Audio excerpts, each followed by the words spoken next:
ಈ ನೆಲದ ಒಳಗೆ ಇರುವಂಥ ಈ ಗುಹೆಯ ಒಳಗೆ ಮೂರ್ತಿ ಅದ. ಈ ಮೂರ್ತಿ ಉಗುರುಗಳು ಬೆಳಿತಾವ. ಇದು ಎಲ್ಲಿಂದ ಅಂತ ಹೇಳಿದ್ರೆ ನಮ್ಮ ಕಲಬುರಗಿ ಜಿಲ್ಲೆ ಆಳಂದ ತಾಲೂಕು ಒಳಗೆ ಒಂದು ಪಡಸವಳಿ ಅಂತ ಹೇಳಿ ಹಳ್ಳಿ ಬರ್ತದೆ. ಆ ಹಳ್ಳಿ ಒಳಗೆ ಇರುವಂಥ ಚೆನ್ನಕೇಶವ ದೇವಸ್ಥಾನದ ವಿಸ್ಮಯಕಾರ್ಯ ಘಟನೆ ನಡೆದ. ಈ ದೇವಸ್ಥಾನ ಎರಡು ಮೂರ್ತಿಗಳು ನೋಡಕ್ಕೆ ಕಾಣಿಸ್ತವೆ. ಎರಡು ಮೂರ್ತಿಗಳು ಸಹೋದರರ ಅಂತಂದ್ರೆ ಅಣ್ಣತಮ್ಮರ ಅಂತ ನೀವು ಅಂತಿರ್ಬೋದು. ಈ ಉಗುರುಗಳು ಬೆಳಿತವೆ. ಏನು ಉದಾಹರಣೆ ಅಂತಂತಂದ್ರೆ ಎದಕ್ಕೆ ನಂಬಬೇಕು ಅಂತ ಕೇಳಿದ್ರೆ, ಇಲ್ಲಿನ ಜನ ಹೇಳಿದ್ದು ಏನಂತ ಹೇಳಿದ್ರೆ, ನೀವು ಹಳೇದು ನೋಡಿದ್ರೆ ಒಂದು ವರ್ಷ ಇರುವಂಥ ಉಗುರ ಇನ್ನೊಂದು ವರ್ಷ ಉಗುರ ಇರಲ್ಲಂತ, ಮರು ವರ್ಷ ಅವು ದೊಡ್ಡ ಆಗಿರ್ತಾವಂತ ಹೇಳಿದ್ರೆ. ಅದಾದಮೇಲೆ ಇನ್ನೊಂದು ಆಶ್ಚರ್ಯಕರ ವಿಷಯ ಏನಂತ ಹೇಳಿದ್ರೆ, ಈ ಮೂರ್ತಿ ಯಾವಾಗಿಂದ ಸಿಹಿ ಆಗಿರ್ತದೆ ಅಂತ. ಇದು ಎದರ ಸಲುವಾಗಿ ಅಂತ ಹೇಳಿದ್ರೆ, ಈ ಮಹಡಿ ಒಳಗಿರುವಂಥ ತೇವಾಂಶ ಇರ್ಬೋದು ನನಗೆ ಅನ್ನಿಸ್ತದೆ.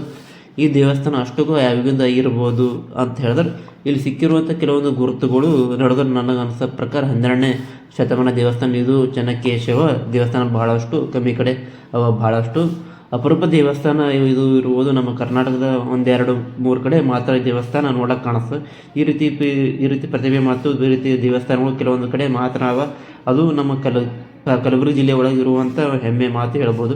ಇವತ್ತು ನಾನು ಕೊಟ್ಟಂಥ ಮಾಹಿತಿ ಚೆನ್ನಕೇಶವ ದೇವಸ್ಥಾನ ಇಷ್ಟ ಆಯಿತು ಅಂದ್ರೆ ಲೈಕ್ ಮಾಡಿ, ಫಾಲೋ ಮಾಡಿ, ಶೇರ್ ಮಾಡಿ, ಸಪೋರ್ಟ್ ಮಾಡಿ. ತುಂಬ ಧನ್ಯವಾದಗಳು. ಓ ನಮಃ ಶರಣ ಶರಣಾರ್ಥಿ.